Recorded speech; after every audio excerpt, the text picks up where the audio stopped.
Alright, so I'm live. If anybody's actually in the comments, let me know if the audio is coming through clear. I am not sure. Sounds fine on my end, but then again, it did last week until I heard the audio back, or the recording back through YouTube, and I was really muted. So I'm not sure what's going on there. Let me know if the audio is coming through just fine. Unfortunately, I can't play now the audio now because it does a feedback on my end. I'm not sure why that is. Anyway, this is Humane Mind Live, episode 138. Trump puts the D in debate, and I know debate is spelled incorrectly there. We'll elaborate a little bit more on why. I've got bait, B-A-I-T. All right. In addition to that, I guess it's kind of related to something that we're going to go over in the debate itself, and something that I wish would have been brought up, but this is something I have not heard. Like I was saying last week, I haven't heard anybody bring up these statistics, with the exception of Liz Wheeler, and that video was taken down by YouTube. And I got hair in my eye, sorry. And that video was taken down by YouTube. Seems very odd, so maybe I can present what I have without getting taken down, but maybe not. Perhaps the whole stream will be struck down on that regard, but I'm still going to talk about the excess deaths, and I've got some sources for that are not video related, so there's no risk of me linking to the source and then going to the source and having it not show up like last week. So this, again, another thing somewhat related to the debate. No anonymous source needed. And again, another topic that's related to things discussed during the debate. So all of these I had planned on talking about prior to the debate, and some of these topics did come up during the debate. I mean, that's obvious because they're going to be talking about matters that affect the whole country during the debate. So that Mythbuster is the third topic there. Then I've got a clip that kind of caught me by surprise, and I decided to talk about it. I maybe will have time to talk about. So those are the things I want to talk about. I don't have too much time today. Again, this is not my normal streaming day. Try to stream on Tuesdays. We weren't able to do it, so that I opted to stream today. But I am flying solo. Flying solo for the time being. Sinister may join me here, but that's not likely. That's work related, so day job stuff. Because we do have day jobs, so those always take a priority over this. Because with our 100-something viewers. And we actually had some people join on last week, and I was not watching the chat, was not paying attention, and any new potential viewers, we lost. Oh well. Alright. So the optional topics, if we have time, I'll get to those. The not-so-silent minority. I know it's silent majority, but the title will make sense once I show the video. Maybe. I'll explain the title and why. Really, never mind. This one's more entertainment related. The Third Man.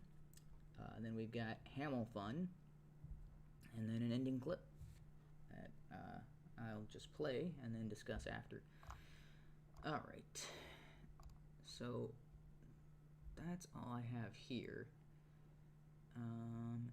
And I had them in the show notes, but I don't have them on my show notes page. So I had them in the description, I should say, but not on my actual notes. Alright. For the debate-related topics. So there we go. Alright. So which one should I start with? I should start with the first one here.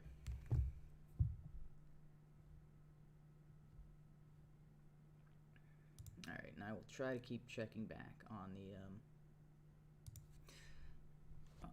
on the chat. Oh, I just realized I was way out of focus because the current situation, because I'm streaming by myself, it's the whole screen, and I don't have a good way of shrinking that down, so I've just got to sit back a little further away from the camera, which is again why I'm not sure if the audio is picking up correctly. It wasn't last week, and I was sitting in my normal position. Hopefully that's been alleviated, and hopefully it's not picking up background stuff from the apartment. But alright, let's just jump into this first clip here. All right, I have one final question for you, Sure. Mr. Vice President. If Senate Republicans, we were talking originally about the Supreme Court here, if Senate Republicans go ahead and confirm Justice Barrett, there has been talk about ending the filibuster or even packing the court, adding to the 9 justices there. You call this a distraction by the president, but in fact it wasn't brought up by the president. It was brought up by some of your Democratic colleagues in the Congress. So my question to you is, you have refused in the past to talk about it. Are you willing to tell the American people tonight whether or not you will support either ending the filibuster or packing the court? Whatever position I take on that, that'll become the issue. The issue is the American people should speak. You should go out and vote. You're in voting now. Vote and let your senators know how strongly you feel. Vote now. Are you going to pack the court? Sure. All right, I'm gonna pause it right there because this is so absurd. The statements Biden and other Democrats are making along this line. The American people already made their voice clear when they voted for Donald Trump in 2016 and when they voted for a majority of Republican senators in 2018. They also did that in 2016. The Republicans have maintained the majority in the Senate since Barack Obama's second term. So that was, 2014. So 2014, Republicans had the majority. 2016, Republicans had the majority. 2018, Republicans maintained their majority. And going forward in 2020, maybe, or at least it's my hope, but also what I think is likely to happen is it will be a Republican sweep. The presidency, Senate, and the House of Representatives. I don't know if that's correct, but that is my prediction. Is it will be a Republican controlling all 3 of those houses, in addition to now controlling, or not necessarily controlling, but having a majority of conservative or Republican appointed judges in the Supreme Court. That is what is likely to happen here in 2020. That's what that's my prediction going forward. More than likely, Amy Coney Barrett is going to go through without issue. There's not much the Democrats can do to stop that, considering they're the ones that changed the rules on how many votes was required to appoint a judge. They're the ones who made that rule, and the Republicans have been using it and showing, giving a taste of their own medicine. Be like, okay, this is the rule you adopted because you thought you were going to use it to your advantage. You didn't get the control of the Senate when you made these rules, and now that Republicans have had these rules, and they had once they got a Republican or conservative president in, they started just going over judges, pushing as many through as possible because that was the rules that the Democrats changed when they were in charge, prior to 2014. So the Republicans are, they're like, you don't like it when your changes, when you're in power, that you intend to use for your own gain, is turned against you. It's supposed to give them a wake-up lesson, but the Democrats still haven't learned, and they're still acting as if, this is not right because Obama was president and he had an opening in the Supreme Court in his the last year of his term, and Republicans, he nominated it, Merrick Garland, and the Republican-controlled Senate didn't even vote on him. And it's like, well, yeah, that's because it was an opposing party, and they took control in the midterm of Barack's second term. And midway through Barack's second term, it became a Republican-controlled Senate, and they fought the president because he was in an opposing party, and they did not align with the things that he was trying to push through. They did not approve of his selection for the Supreme Court justice. And this is the thing that doesn't make any sense to me. It's like, oh yeah, they didn't even hold hearings. It's like, yeah, well, had they done that, they would have wasted the Senate's time just to get a no vote, and then Barack Obama would have picked another candidate. They would have, done the hearings and then voted no, and it would have done that until after the election, and then maybe they would have considered an actual Obama appointee, or had Hillary made it. Sorry. Well, they may, had Hillary been nominated, then they would have been like, okay, I guess we don't have a choice. Maybe they would have approved of one of Barack Obama's nominees, or they would have waited till, Clinton was in, and then they would have had to accept one of her nominees, but she would have had to pick a more middle ground nominee than she would have had the Democrats taken all of Congress. But since it worked out that the Republicans maintained control of the Senate and Donald Trump got in charge, they were just like, okay, we have enough votes, we've got enough control of the Senate that we can pretty much pass and get any of these nominees through that we want. The hearings for Kavanaugh were mostly for show, because regardless of all the rigmarole that they went through, Republicans were pretty much sold on it. It's like, yeah, seems like a good guy. This is the kind of guy we want on the Supreme Court. And even if every Democrat in the Senate voted against it, as long as only one Republican voted against the nominee, and every Democrat voted against it, then it would go to a split vote decision, which the vice president would make. So Pence would approve of Trump's nominee. They would need every Democrat senator to vote against Trump's pick, and to have a minimum of 2 Republicans vote against Trump's pick, and that has not happened thus far. And it's doubtful that will happen for Amy Coney Barrett. Coney Barrett? Conan. That's gonna bug me.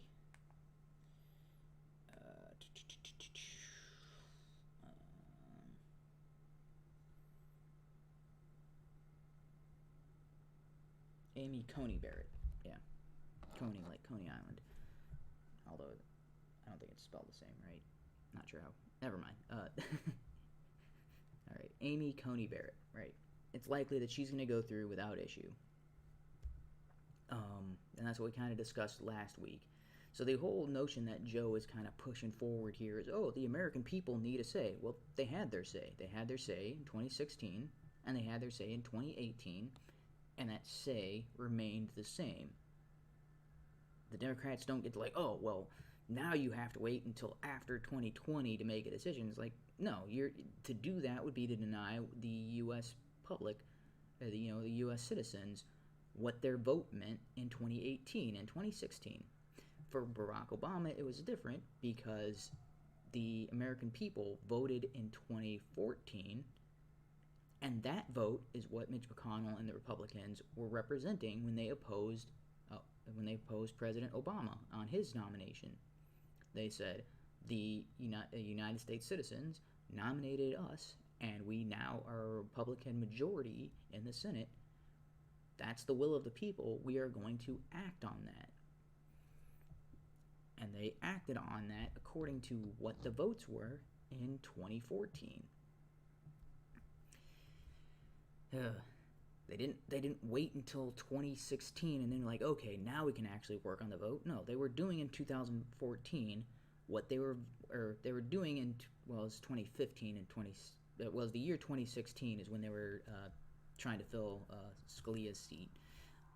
So 2016, the Republican majority Senate were operating based on the vote in 2014. They were using their full congressional authority and the positions that they held and the structure of the Senate and the rules that were brought into place by the Democrats to do what they needed to do in order to fulfill their obligations, or what they perceived to be their obligations, based on the 2014 vote. And the Republican senators are doing the exact same thing. They're doing in 2020. They said, well, we were given a Republican majority in 2018, and we are acting on that in the year 2020 because our terms include the year 2020. They don't just disregard the year 2020 because it's an election year. And they don't, it's not the decision can't happen until after the next election. Well, then that kind of defeats the purpose of it voting in 2018, didn't it? If they can't do anything, if their hands are tied on this particular aspect until after 2020, it's bizarre, the arguments that the Democrats are trying to make along this lines, saying, the American people aren't being heard. No, they were heard in 2018. You didn't like what they had to say. Sure, you in fact let people know He doesn't want you're a to answer the senator. question. I'm not going to answer the question Why wouldn't you answer that because question? the question is. All right, yeah. So the second aspect of this question is the packing the courts, which Biden is dodging here. The question Supreme is, Court Justice, the radical question- left. Will you shut up, man? Listen, who is on your list, Joe? Who's on your list? Right, gentlemen, I think This we've is ended so this. He's going to pack the unprecedented. court. We have I'm not going to give a list. We have ended this segment. We're going to move on to the second segment. Yeah. So this is why I say put the D in debate. Because the first time sitting through the debate, listening to everything, man, Trump comes off as a major dick. I mean, that's kind of what his personality is most of the time. But the whole time I'm thinking this is the inappropriate approach to this. So there's two aspects of this, and I may talk about this a little bit more in the next clip. So maybe I'll hold off on that. But yeah. So Trump is a dick, but you can see it's clearly getting to Biden. Will you shut up, man? Right there, I think that was the first time in the debate where he kind of broke. You can see that Trump is getting to him.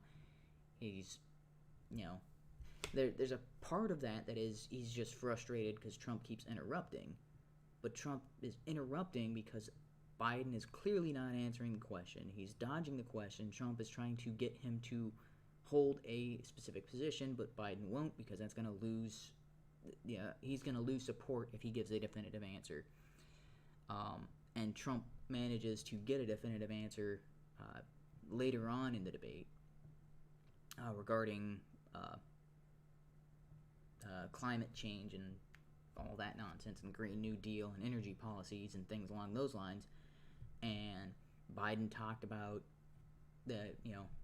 not supporting the Green New Deal, even though he did when it first came out. But then, as people brought out the insanity of it and started poking fun at and making, pointing out all the stupidity behind it, now he's like, oh, well, ours is slightly different. We know, we don't abide by the Green New Deal. We have our policy is different. And Trump called and was like, oh, okay, yeah, so you reject the Green New Deal. All right, you just lost your voter base. You just lost all the radical lefts that are the only hope you had of getting the nominee, or getting the nomination, or, not nomination, right? Getting elected, I think at this point. It's elected, not nominee, right? Yeah, because it's presidential elect, not presidential nominee. Right now, they're both nominees. Yeah, once the actual vote happens in November, well, I think dragging out maybe until December, who knows, based on the voter situation, which is insane. But it is not likely, given that Biden finally took a firm stance against something, and it was against something his platform is pushing for. He said, yeah, you just lost all the radicals who want this absurd Green New Deal plan pushed through. And that's a large section of Joe Biden's voter base. All right. Let's move on to the next clip here. Ooh, it's already 8:30. So I am limited on time here, and I'm trying to get this done, or this whole, all these topics covered before 10 o'clock. We'll see how that goes. See how close I am to that. Alright, So this is the highlights from NBC, and I thought they did a pretty good job of getting a montage together, which is why I'm using them as a link. So hopefully they don't, block the stream because I'm using them. I am using it to make commentary on these segments. I could have used any other clip source that has this. It doesn't need to be NBC Live, but we'll see how this goes. This was the better montage without. It's just clips of the actual debate without anybody interjecting anything, which is what I was looking for. How you doing, man? I want to make sure. Graduated last in your class, not first in your class. I want to make Mr. sure. President, can you let him finish, sir? No, he doesn't know how to do that. He has, You'd be surprised. You pick You'd be surprised. the Go ahead, wrong Joe. guy, Go, the wrong Joe, night at go. the wrong time. Listen, did you use the word smart? You graduated either the lowest or almost the lowest in your class. Don't ever use the word smart with me. Don't ever use that word. Vote now. Okay, so Trump is referencing right there when Joe ran in '88. He made claims along the lines. He was talking about he was talking about IQ and being smart, and he talked about having a full ride scholarship, being the only one in his class to have a full ride. Talked about graduating top of his class with having multiple degrees or something. Like I think the claim was that he had ended up having 3 degrees. Yeah, all of that was absolute BS. He did not have a full scholarship. He had a half scholarship, like most other people in his class. And when he did graduate, he was bottom of his class and only had 1 degree. So the claims that he was top of his class and all this is all BS. Even back in the 80s, he was lying through his teeth and expecting no one to catch him, and every time he got caught, he still never seemed to learn throughout his entire political career. People talk about him being a gaffe machine, but I mean, there's being a gaffe machine, which he does. He had a lot of Biden moments in this debate, but more than that, he just lies. And as long as he says something, and he's confident in what he's saying, nobody who is on his side seems to hold him to account on that. It always seems to be somebody fact-checking and be like, no, that's complete BS, and they look up his stuff. It's always after the fact, and then he'll come out and try to spin it as if he wasn't lying. It's like, oh, I never said that. It's like, we've got you on video saying that. We've got you, there's recording you, there's oh, that's not what I said. I'm like, he's quoting directly from what you said, what you claimed. You are a liar, and you're an idiot. And that's what he's calling out here, or that's what Trump is calling out here. So let's play a little bit more and get to the actual further in here. Make sure you, in fact, let people know He doesn't want you're a to answer the senator. question. I'm not going to answer the question Why because wouldn't you answer that because question? the question you is want to put a lot of the new question Supreme is Court justice, the radical question, left. Will you Who shut is up, on, man? Listen, who is on your list? You folks at home, how many of you got up this morning and had an empty chair at the kitchen table because someone died of COVID? All right. Yeah, so that's something I'm going to address in the INXS part because, this is so frustrating for me.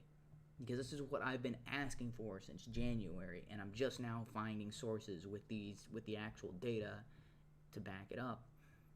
And I've been looking for these kinds of metrics for months because I said from the beginning, this is how you can tell how impactful COVID actually is. Is you take the actuary tables, how many deaths are there usually in the United States, and you get a number from that. And you say, okay, well, how many additional deaths were caused by COVID? And you can look at our numbers. And Biden's they're pushing this, 200,000, and that's more than any other country in the planet. And it's like, we are middle of the road when it comes to excess deaths, or better than most countries that are in a comparable category.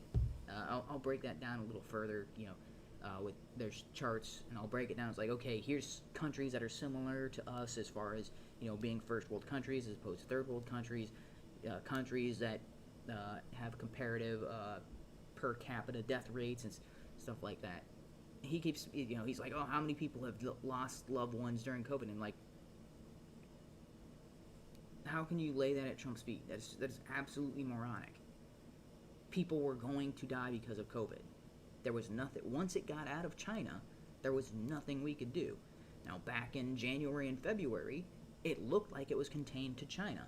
And so Trump was correct, because based on the evidence we had at the time, it was contained to China. It was not going to be a big problem for the United States. The problem is, it had been out of China for months. It had been out of China as early as November. But everybody was looking. There are no confirmed cases in the U.S. There were no confirmed cases in the U.S. until February. Like the second week of February. Because I remember I had really bad conditions. Like, it was either the last week of January or the first week of February. And I started hearing about this COVID thing. And I looked, I'm like, oh, it's not here yet. So that's not what I had. And then it turns out, oh, never mind. COVID has been here as early as November.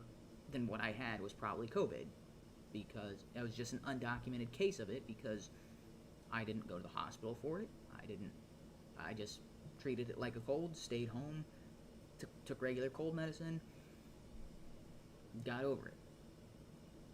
How many other people in the United States were going through the same thing back in November and January and December? Who knows what the actual number of people who were going through COVID, battling the virus before it became an actual confirmed thing.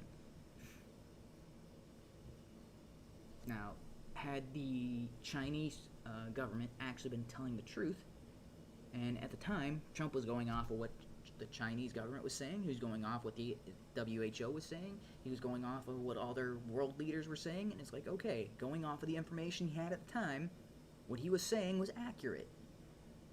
What he was saying was based on the information he had available at the time. And he kept saying he knows it's a deadly virus, but it's not going to hurt us. Because at the time, that's what it seemed like. He's like, okay, but to be safe, we'll shut down the border, so that way China can't bring it here. It can't spread from China from here to here if they don't have it contained like they say they have. He didn't know at the time, and nobody else knew at the time, but we know now, by the time it went to closing the borders, it was too late. The virus had already spread almost worldwide. It was already way beyond quarantine. The only thing we could do at that point is try to quarantine the people who haven't gotten it, which was complete failure. Yeah. Completely a misguided approach to what was going on, but it was a misguided approach based on misinformation. Had people had the accurate information at the time, whole situation would have been resolved much cleaner, much smoother, with much less death. But there is, and the media, the mainstream media, I hold accountable for tens of thousands of deaths during this whole process, because they consistently fought Trump on hydroxychloroquine, which that's one of the treatments being prescribed now by not just Trump. He's not the one who's like, I just picked the name out of a list. No, this has been prescribed worldwide as an effective treatment and preventative treatment for COVID. Trying to think of the term that they kept using, not treatment, but I can't remember the term that they kept using. But yeah, it's not a cure, but it is something prescribed to deal with the situation. They also talked about the blood platelets and not Rohypnol, man. The other there's something that starts with R. Remdesivir. Yeah. So I mean, all of these treatments, they are not cures. They do not. But I mean, I would say the hydroxychloroquine, yeah, that's as close to a cure as we've come up with so far. Because it effectively neutralizes the virus's ability to spread within your cells. And if the virus can't spread, it has a very short lifespan, several hours. And if it is not allowed to spread, it is not allowed to enter cells in order to replicate itself, it sits in the body for a few hours, and goes away. The viruses that do infect your cells, because when they'll produce new viruses, they'll copy themselves using your cells' internal structures, but those new copies won't be able to insert themselves into new cells, and then they just float around in the body. They can't impact your body, they can't debilitate you, and then they die of, they reach the end of their life cycle, and then that's the end of it, and they get filtered out of your body through the natural processes. Yeah, so, alright, I think I paused a little too long on this, but Joe Biden trying to blame Trump for every death that happened, is, as far as I can tell, every action he took was an acceptable action based on the information he had. But Joe Biden's over here trying to play Captain Hindsight. Well, this is what you should have done. You should, that South Park episode where, the superhero's like, oh, well then they shouldn't have done that. It's like, oh, thank you, Captain Hindsight. Yeah, see, they should have made this fire escape, or that fire escape shouldn't have gotten stuck.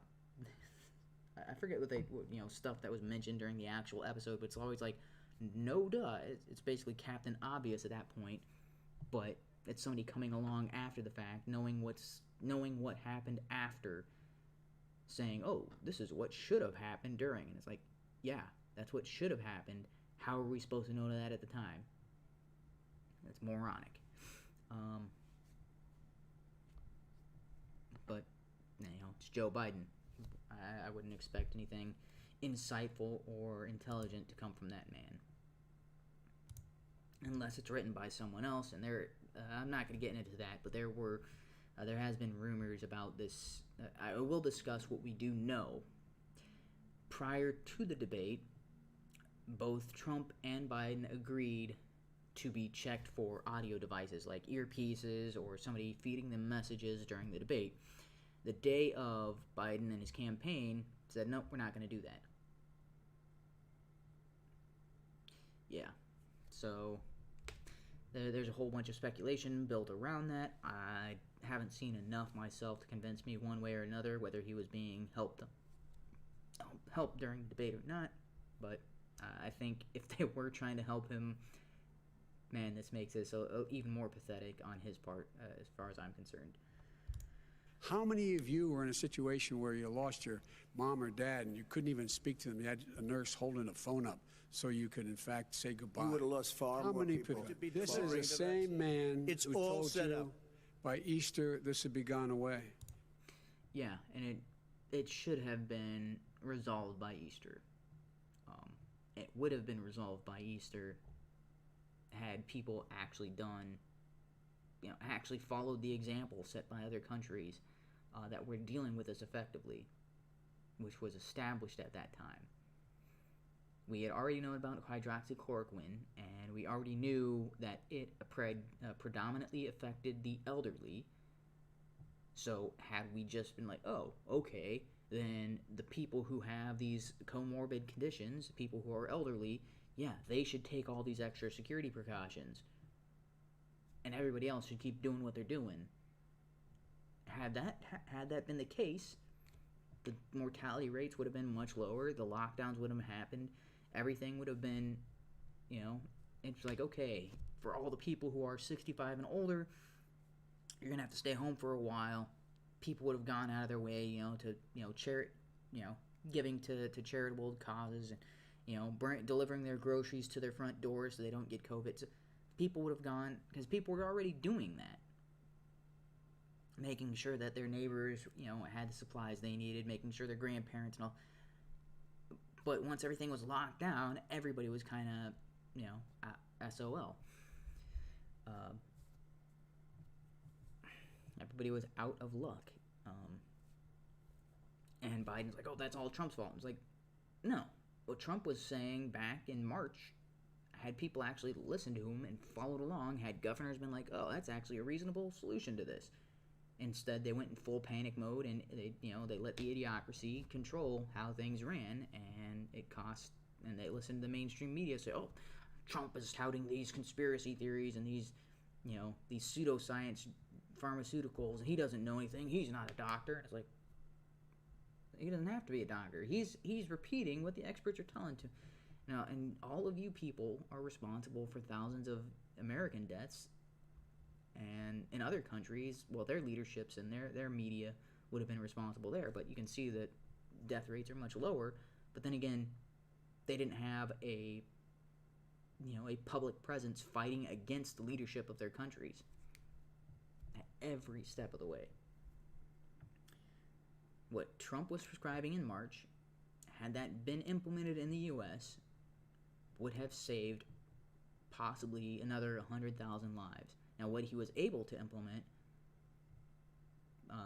with what he was able to do with the travel restrictions and setting up his task force and getting the protective equipment out and all that sort of stuff, what he was able to do, what he was allowed to do by Democrats who were doing everything to try to make him look bad at the expense of American lives, what he was able to do probably saved, another 200,000 lives on top of that.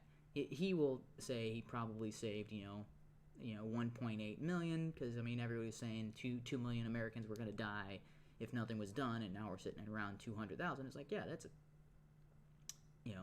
the difference there is 1.8 million.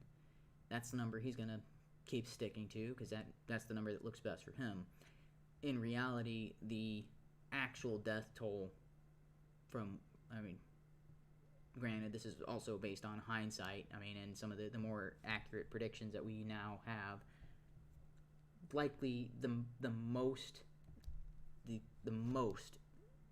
COVID could have killed if nothing was done. Absolutely nothing was done. We just treated it like it was a normal thing.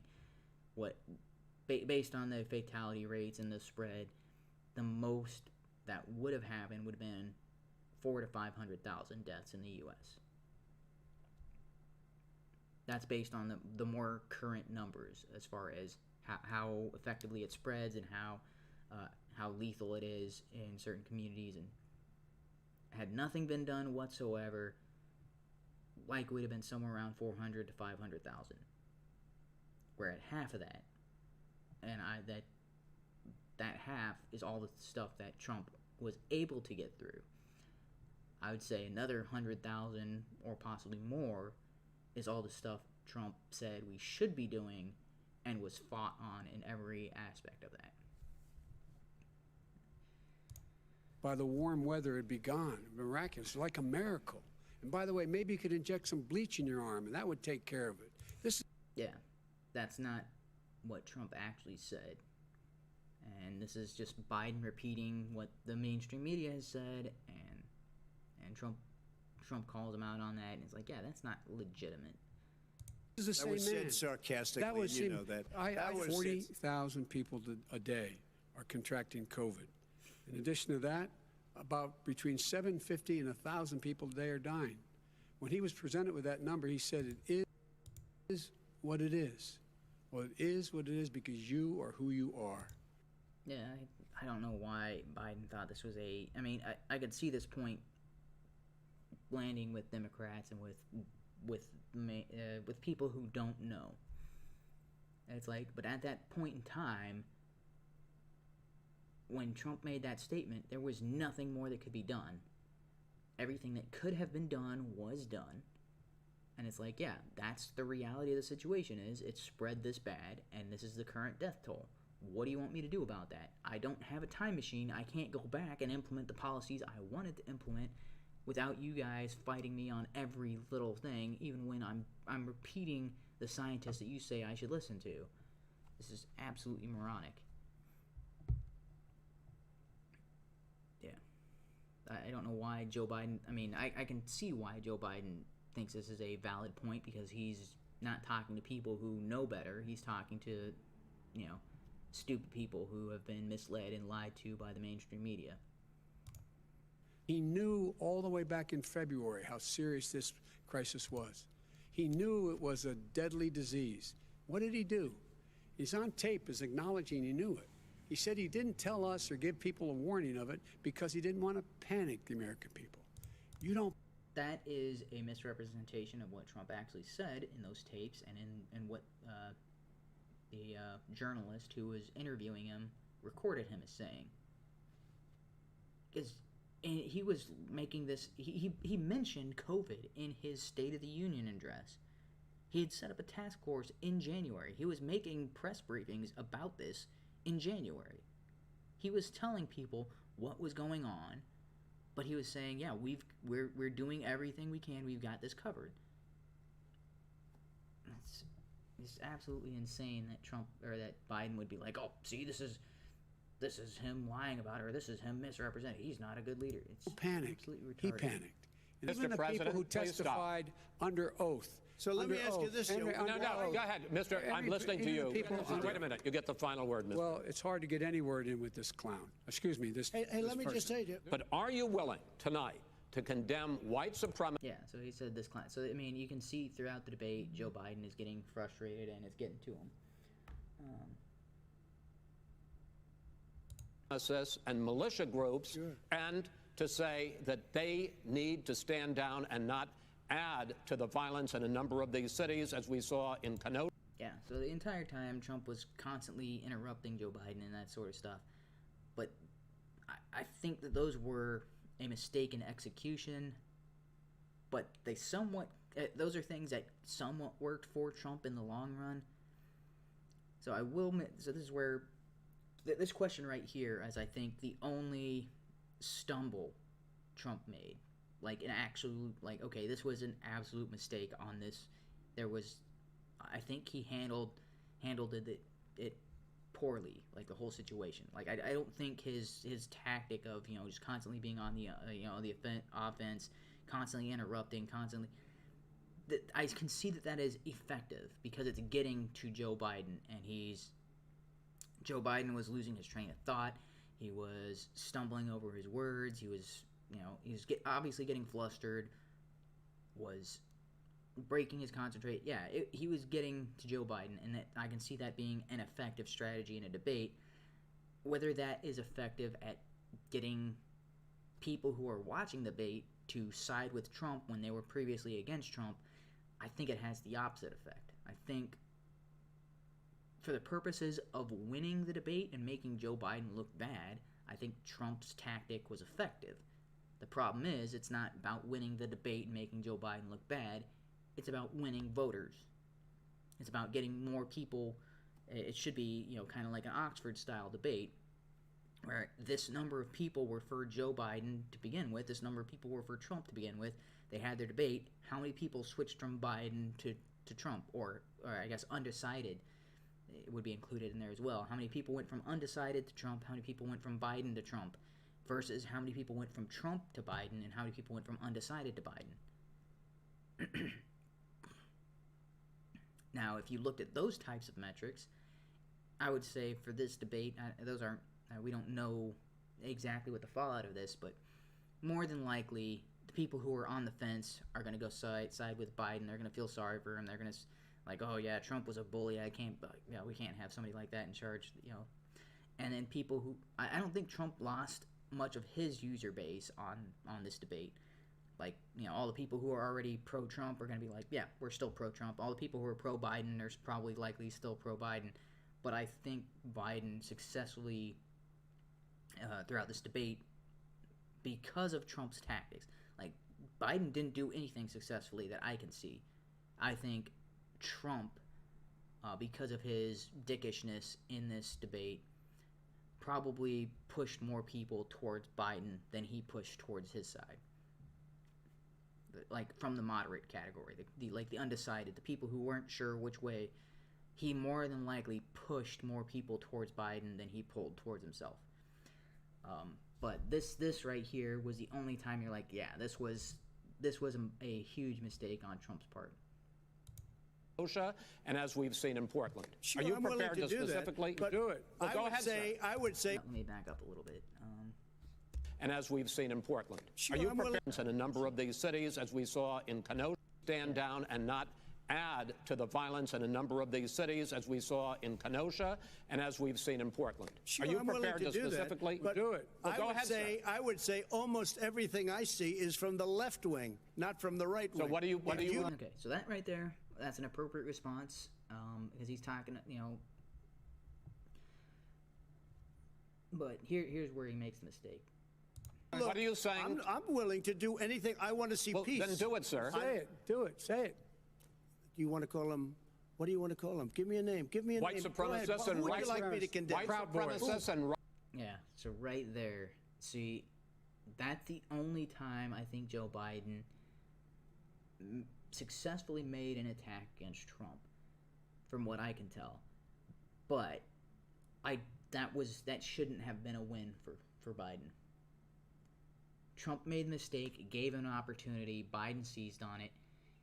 Trump is asking, okay, which group should I condemn the violence from? White nationalists, he's condemned white nationalists before, he's condemned neo-Nazis before, he's condemned these idiots like Richard Spencer, and again, this is something everybody keeps saying, they're right-wingers, and it's like, no, they are left-wingers. These are, every time you get to somebody who is a racist, they always have left-wing principles. Always. I have never once, the KKK, there's a DNC platform, they're pushing for DNC, leftist, the socialist programs. Richard Spencer's right there with them. He's like, oh, white supremacy and, white nationalism, and, oh, we also want, public health care for all white people. And it's like, that's a socialist policy. That's a leftist policy. You're not a conservative. You're not right wing. You are a leftist, and I don't know why people keep saying you're a right winger.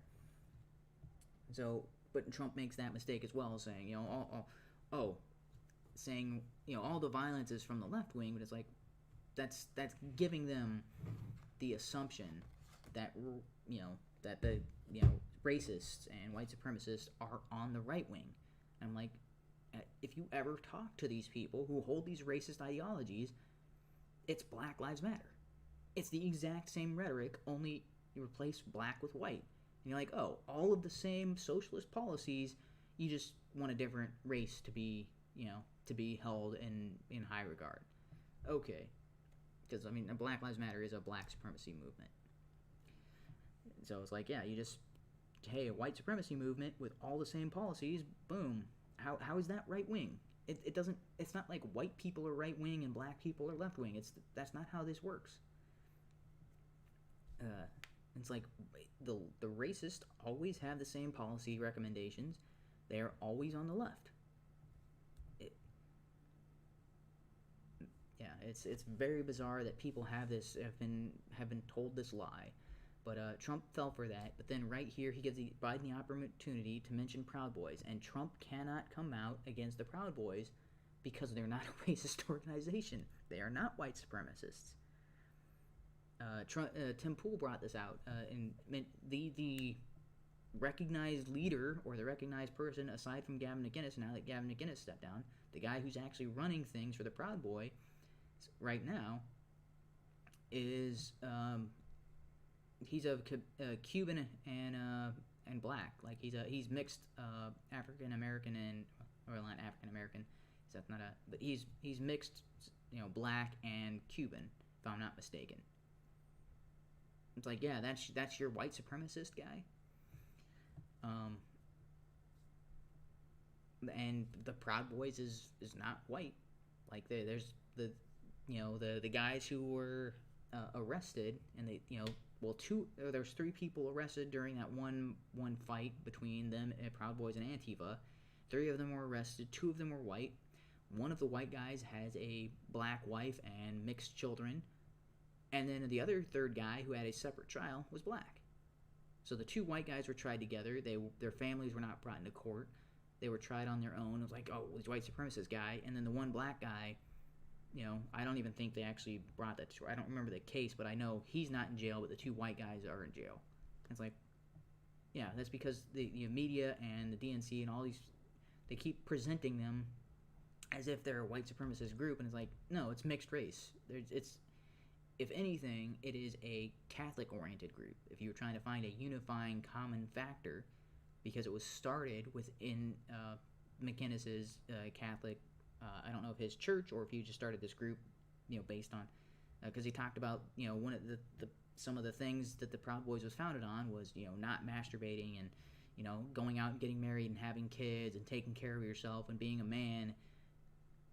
That was prior to the Antifa thing, and then it was like, well, we're going out and protecting our community versus Antifa, but Antifa, almost overwhelmingly white people, white, liberal, college-age kids. Proud Boys, ages all over the place, demographics all over the place. It's a mixed group. But the media will keep trying to say, oh, they're all white supremacists. It's insane. So Biden brings out that group, and it's like, well, the Proud Boys haven't been going around setting things on fire. Proud Boys haven't been going around pulling people from their cars and beating the crap out of them. The Proud Boys have been fighting Antifa. That's it. That's all you got them on. The Charlottesville riot, right? The guy who drove his car, not a member of Proud Boys. He was a member of the white nationalist group. It's like it's insane the rhetoric that they're trying to get through, and Trump right here should have fought back against this, but instead he what he says here, the statement here, it makes him it reinforces the view that he supports white nationalism. And it's not what he said. He actually did when Wallace asked him. He said, "Oh yeah, sure, I'd come out and condemn him." And it's like, yeah, because he's done it in the past. That's not it. The problem is now Biden tried to substitute Proud Boys with white nationalists, and it's like, well, there's a difference there, but Trump doesn't make that difference clear, and instead it looks like he's not going to come out and condemn white nationalists.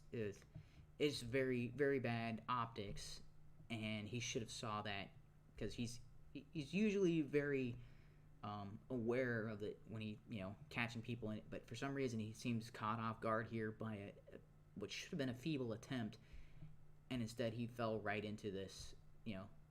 Trap was baited and he fell into it. Right, Proud Boys, stand back and stand by. But I'll tell you what. Somebody's got to do something about Antifa and the left, because this is not a right-wing problem. This is a left-wing. This is a left-wing problem. My son was in Iraq. He spent a year there.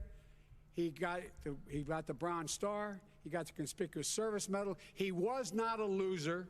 He was a patriot, and the people left behind there were heroes. Really? And I resent. Are you talking about Hunter? Are you talking about Hunter? I'm talking about my son. So this was actually Trump, Trump kind of being true to form, because Biden's obviously talking about his son Beau, who would, pretty good record, seems to be a all-around good individual based on what people are saying about him. And for some reason, Biden is trying to hammer home the losers and suckers, which is completely unprovable. But Biden said something that is on record, which came out earlier this week, and I actually found it on Donald Trump's channel, and he mentions that in this debate. I don't know if it's in the NBC clips here. I don't think it is. So I'll get to that afterwards. But so Biden is trying to go off of the Atlantic piece that is not corroborated. It's not. Nobody's coming forward and mentioning, and the people who should be supporting that are coming out and saying, no, that's not true. That's clearly made up to try to damage Trump's reputation, and it's nonsense. There's nothing behind the losers and suckers comment, and yet it's being paraded out as if it's absolute truth. And it's like, yeah, based on what? Oh, some anonymous source. It's like, yeah, if there's okay, I can come out and accuse Biden of raping me and be an anonymous source. Does that mean it's true? No. Like, in order for it to be true, it has to be something that is supported by evidence, backed up by something other than an anonymous source. Ugh. An anonymous source can say whatever. That doesn't mean anything. That would be, an anonymous source can be the reason to launch an investigation, but if nothing is found, that anonymous source is ruled as unreliable, and yet Democrats keep, well, an anonymous source said this must have absolutely happened. It's absolutely moronic. So Trump doesn't even give him that, and instead starts turning the table and like, okay, let's go about what we do know regarding, he doesn't even address that the statement is not accurate because it's been addressed time and time before. Instead, he goes for the jugular. Like, Biden is trying to hit him here with a little you know, half-hearted jab, and Trump just goes for the uppercut here. Bo Biden, you're talking about. I don't know, Bo. I know Hunter. Yeah, Hunter got thrown out of the military. He was thrown out, dishonorably discharged. That's not true. He wasn't dishonorably. Cocaine use. Yeah, he was dishonorably discharged. I don't know why Biden's saying that's not true. No, there's records of this. He was kicked out for drug abuse. Yeah, dishonorably discharged. You can't be honorably discharged if you're kicked out through a court-martial. There's paperwork on this. And that's not true. No, that is absolutely true. And he didn't have a job until you became vice president. Once you became vice president, he just says none of that is true. Like, he's got evidence for it. You can claim it's not true all you want. This is so bizarre that he tries to say that's not true. He made a fortune in Ukraine, in China, in Moscow, that is simply and various not other places. True. No, that is absolutely true. We've got you on record saying that you would, I guess not saying that your son had gotten this money. You got a record on you going to bat for him. Everything Trump is saying here is backed up by legitimate records. There's evidence for all of this. He made a fortune. My son. And he didn't have a job. My son, like a lot of people we know at home, had a drug problem. He's overtaken it. He's No, he hasn't. He had a drug problem and still does. To the best of our information we have right now, there's no record of him getting over his cocaine addiction, getting over his drug abuse, because he was still doing drugs, and there is records of that, having sex with prostitutes, getting one of them pregnant, abusing drugs with them, using the money he got from these multi-million-dollar deals in China and the Ukraine, using those to buy drugs. He had it in the past. It's like, and as far as we know, there is no record of him ever ceasing to be a drug addict. He's fixed it. He's worked on it, and I'm proud of him. But why was he given tens of millions? Mr. President, your campaign agreed to both sides would get 2-minute answers uninterrupted. Well, your side agreed to it, and why don't you observe what your campaign agreed to as a ground rule? Yeah, so Wallace is right here.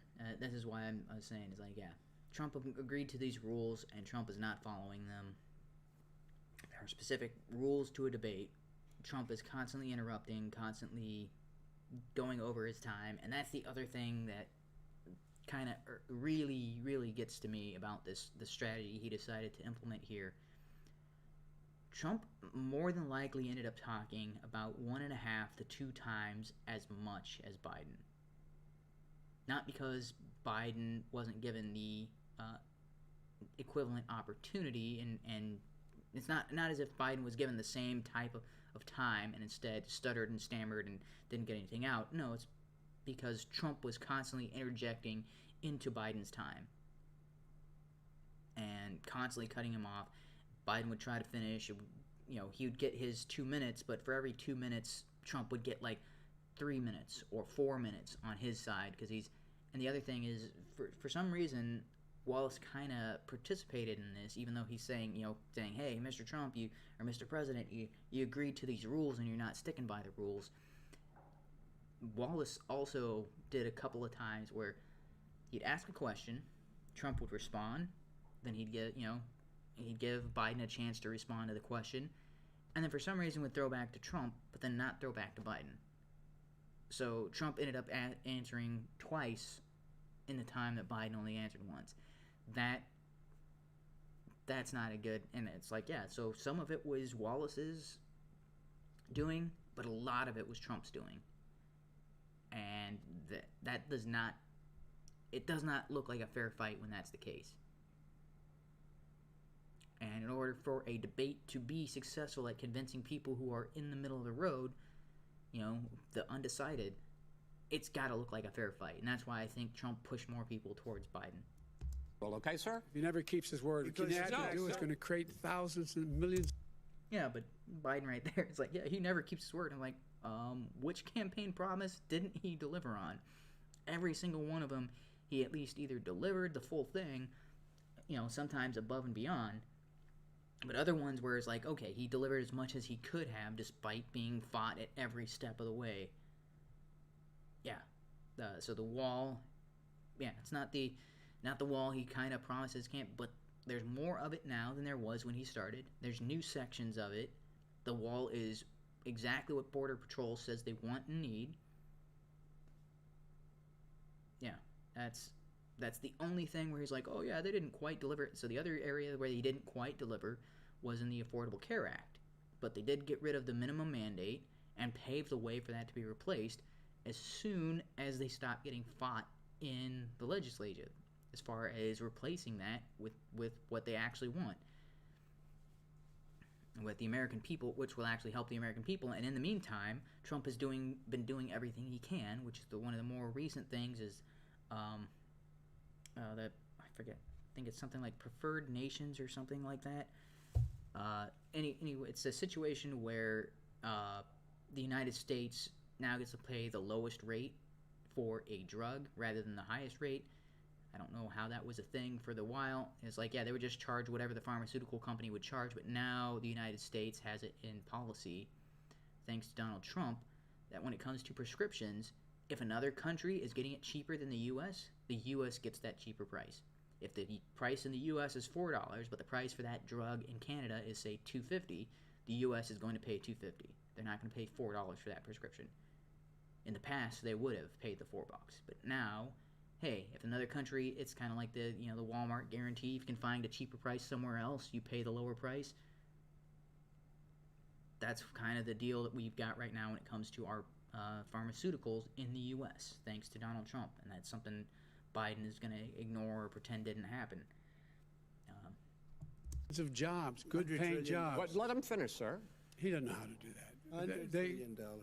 Trump, you I'm go first. urging my Okay, what Trump just said there is $100 trillion, because Joe Biden, because what they were talking about was, Trump kept saying the Green New Deal. Biden was, talking about the, health plans and stuff like that. And he's like, yeah, you are saying that I'm trying to get rid of the Affordable Care Act and all this stuff, and you're saying that your energy policy is going to produce all these jobs. And it's like, yeah, it's going to cost $100 trillion to produce those jobs. It's not going to pay for itself. It never does. None of Democratic programs ever end up paying for themselves. They always claim they will, and they never do. Not once. They always cost way more than what Democrats think they will cost, or say that they will cost. Yeah, $100 trillion to make a few million jobs is, it's a cost-benefit analysis, it's because the Democrats are mostly victim to the broken window fallacy. They were like, oh, hey, look, we made 100 million jobs. And it's like, yeah, but those 100 million jobs would have been there in different sectors had you not interfered. It would have been $100 million jobs, plus whatever you took out of the economy to create those 100 million jobs.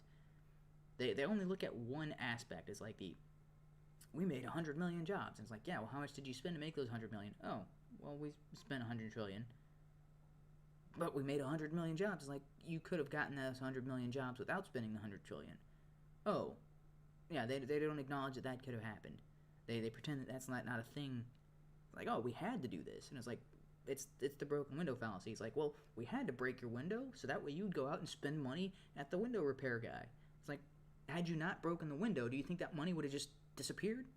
That money wouldn't have been spent elsewhere? You only look at the guy who's repairing the window, and then, oh, that guy takes the profits from repairing the window and goes out and buys new shoes, and the shoemaker takes those and goes out and buys new tools. You're completely ignoring the fact that a window was broken and the store owner was forced to repair that window. Had the store owner not been forced to repair that window, they would have taken their money and spent it elsewhere. It's not like they would just hoard it. Money. If you're a store owner and your window gets broken, well, that takes priority. You have to fix the window. But if you're a store owner, the window's not broken, you have money, you can spend it on whatever your business most needs. You can make your decision, but if somebody comes along and breaks your window, they're taking your choice out of the matter. Money is spent. The cost of the repair is spent. That same money would have been spent without the window being broken. And yet that's Democrats' entire policy, is everything is the broken window fallacy. They're like, oh, we've got to take this away from there and put it over here, and then that'll have all these good effects. And it's like, why did you need to take this thing out for that to happen? You could, if that was a good thing that was supposed to occur, if that was something people would have chosen on their own, they would have done so, and you would have had the same beneficial effects without taking the other thing out. All right. Reporters to go into the polls and watch very carefully, because that's what has to happen. I am urging them to do it. But I hope it's going to be a fair election. If it's a fair election, I am 100% on board. But if I see tens of thousands of ballots being manipulated, I can't go along with that. Yeah, so that's an appropriate response to the will you step down, will you accept the results? It's like, yeah, that is a very good political response to that. All right, so I think that was everything there. Whew, it's already 9:15. Okay, let's cover some of these topics more in depth. So there's a couple other things that were mentioned during the debate, like that were not covered in these highlights, but I think this was the best collection of them without any interjected commentary or something like that. All right. So yeah, granted, this is a 4-minute clip. The whole debate was like 90 minutes, so it's not going to cover everything. Okay. So this is ourworldindata.org, excess mortality during coronavirus. So I don't know when this first showed up, but I was not made aware of this until recently when I was trying to look into the excess mortality rates and preparing for this stream.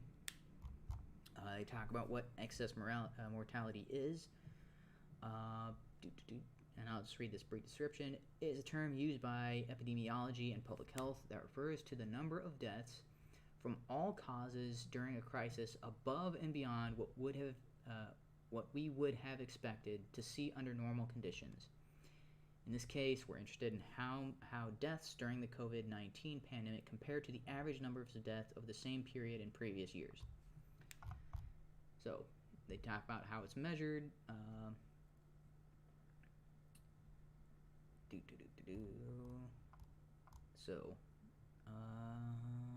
Okay. So from 2015 to 2019, they look at the average deaths in the United States for the period of time being considered. That's where they get the norm, the baseline for how many deaths we would expect. Because, 2015 to 2019, the COVID-19 pandemic didn't start becoming a problem until, a major issue in the U.S. until 2020, around March. And that's what these spikes are. So this is showing Spain, England, Wales, Germany, Normandy. Or Norway, not Normandy. We can add the United States in here. So the United States is this red one. Oh, it's the red one, is it? Because the purple one here is England and Wales. England and Wales, yeah, you can see the breakdown here. 110%, whereas the United States is a 40%. Here, Spain, 154%. United States, 31%. That's the excess mortality.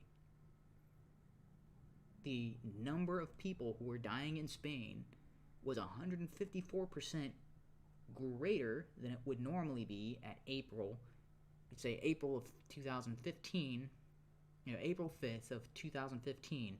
This is 1.5 times higher, the number of deaths in Spain.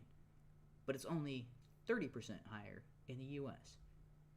Right here, 113% higher in April 19th, but only 43% in the U.S. And again, we are dealing with percentages, so that's based on the population. And so yes, the U.S. is going to have a higher number of deaths, even though it's only 45% or 30%, depending on the time, what the point you're looking at. But Yeah, but you got to think about it as a per capita. Like as a per capita, right? It depends on what you're looking at, right? So the total number of deaths is going to be higher in the U.S. because the U.S. has a much bigger population.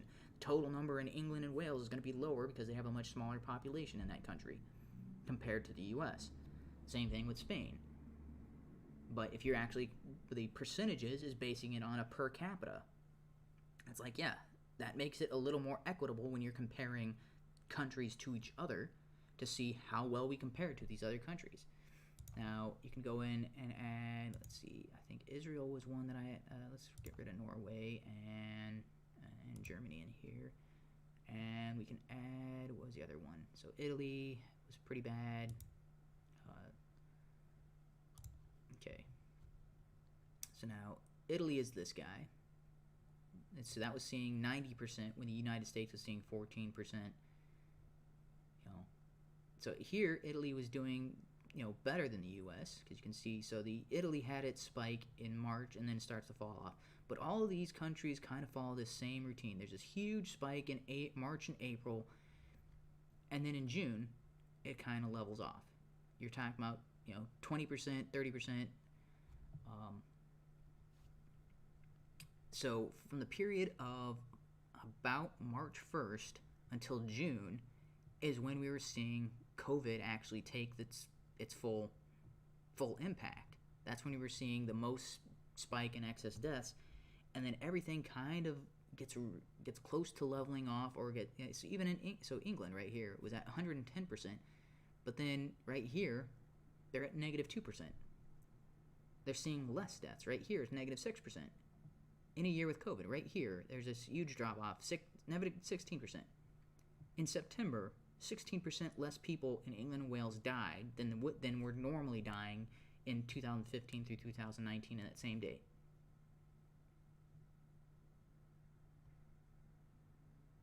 So this leveling off here, yes, 20% increase is bad. But here you can see it kind of leveling off and reaching that, you're going to see an increase, and that's also, some of that is, also the inflated numbers and things along those lines. That's being attributed to COVID, even though COVID wasn't the real killer. But it's this excess death rate comparing, and you can see, prior to that, fairly close. And so, and let me see, which one is the U.S. here? This guy. Yeah, so this chart has it falling off after August, but there's another chart, and I believe it's in this, okay. Let's see. Okay, so this is all ages. This is by age. That's why you're seeing this. So this, I think, is the much better comparison. But I don't care about Germany. I care about the U.S. Let's pick all 4 of them. Let's see. Sweden was one of those where. Let's go Italy. Yeah, and the link to this source is in the video. And let's go England and Wales, right? So it may have too many selections here, but so this might be a huge mess. All right, yeah. Let me unselect all and just show you the U.S. here. Okay, the U.S. compared to itself. Look, you can see these trends very similar to each other. Now, it is showing 15 to 64, right? And in August, this goes back to the regular rates, right? Or actually goes under -10%. So in the U.S., we're talking about, so when it comes to this 20 to 10%, if you're under the 10%, that's kind of within the margin of error. Some are saying that even within this 20%, that's still within the margin of error.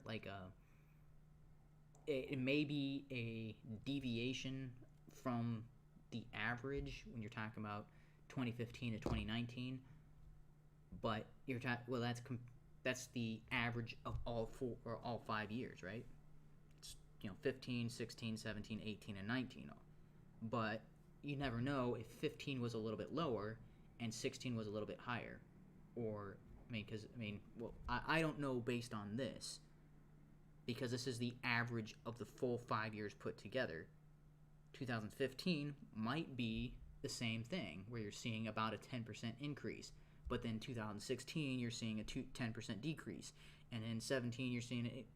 So this 10 to 20% range, that is not uncommon for a single year to be 10 to 20% off. Now, once you get up to these 50% and 100%, yeah, that's when you're like, okay, there's definitely an increase there. There's definitely an abnormality. Usually, what I was seeing is 15 up to 15% is usually within the standard deviation, meaning it is not out of the normal for the deaths in a particular year to be up to 15% higher. And you're like, okay, that's not like shut everything down if it's 15% higher. That's not a, stop everything. 50%, okay, then you might be thinking about 100%. Okay, yeah, then when you start getting these higher numbers, that's kind of a cause for alarm. But an increase in a couple of months as opposed to the previous year up 10 to 20%, that's a reason to be like, okay, put a pin in that, keep a track on that.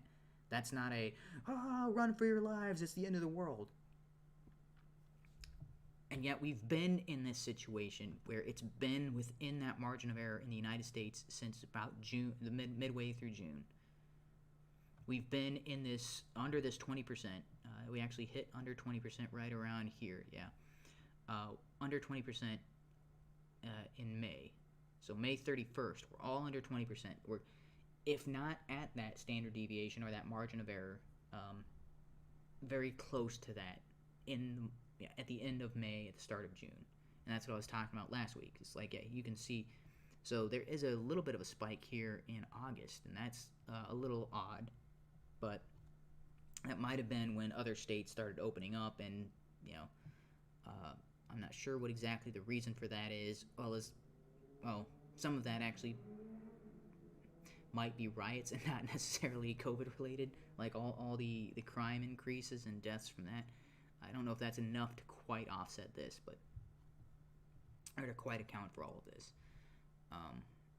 Because again, what they're doing is they're just taking the overall number of deaths within the United States, and they're comparing that to the number of deaths we're seeing this year.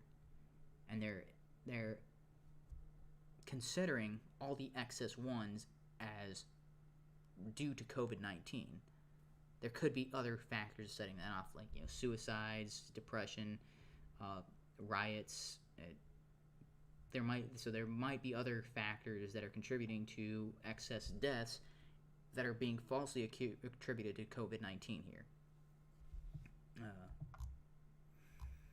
So this is a really good one. I like this. This is just using raw death counts. So this is just a total number as opposed to percentages.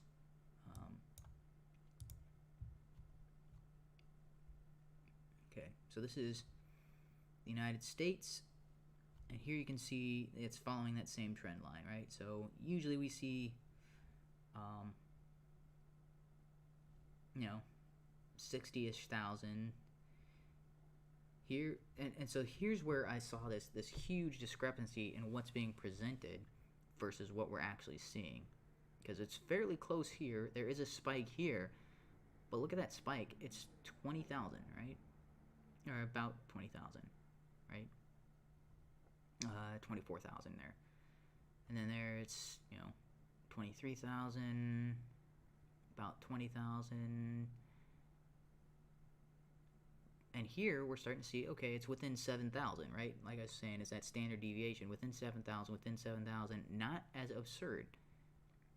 Within 10 to 20,000, and then here, the last numbers we're seeing in August, it's underneath that average. So if this is the average trend line, this is how we compare to that. So right here, it's only this section right here where we spike above that, and that can be directly attributed to COVID-19. And then right here, it seems like we're on track to be close to that average. We're not exactly with that average. We're not neck and neck. So I was thinking, was there a way? What I was about to say, if we compare ourselves to some like other countries here, same kind of trend, ends in about May, right? Go to England and Wales. See, they're seeing a much closer trend line, but again, ends in about June, right? May or June is when it. And I was seeing this in all these other countries. Now Iceland seems to have done fairly well. Like they're pretty close to their trend line. What's the other one I was looking at? Israel. Yeah, Israel did really good. But if you look at Israel, like, people were looking at them and saying that, oh, they're doing bad as well. Now some countries are not included on this, like South Korea and China and things like that. These are, I think these are almost all that you're using this metric are in the European Union. Now, so Spain does a little bit better at keeping along with their trend line and just seeing the spike. There's a couple more like this. But these are the metrics that I'm surprised that no one else seems to be touching on. It's like all these other countries, you're seeing the excess mortality